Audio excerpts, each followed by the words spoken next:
I resumed work. It went well, and I was undisturbed by extraneous distractions. The writing seemed to flow, and I was full of energy. Once on a Sunday morning, I paused for a break, and I thought I would look through Larry Lewis's novel, which I'd never read. I was curious about the character named Helenka, which was rumored to have been based on me. I opened the book, leafed through, and sat down as my eye was caught by her name.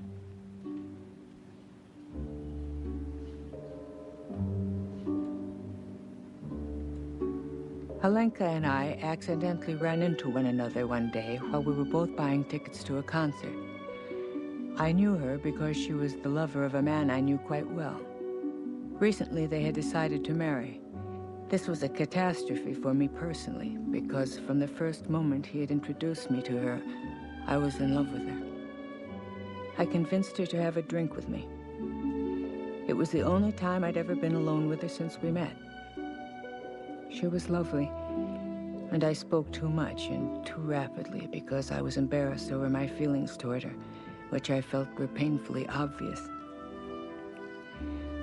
We walked around in Central Park and talked about lots of things.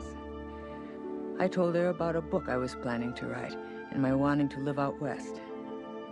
She spoke enthusiastically about her upcoming marriage, but I thought it was too enthusiastic, as if she were trying to convince herself rather than me. Soon it began to rain. We ducked into an underpass to avoid the cloudburst. I remember thinking how wonderful she was and how beautiful she looked at that moment.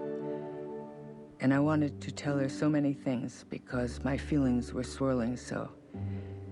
And I think she knew everything, and that frightened her. And yet some instinct told me that if I kissed her, she would respond. Her kiss was full of desire, and I knew I couldn't share that feeling with anyone else. And then a wall went up, and just as quickly I was screened out.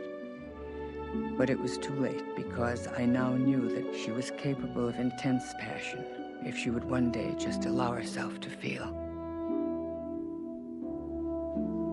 I closed the book and felt the strange mixture of wistfulness and hope.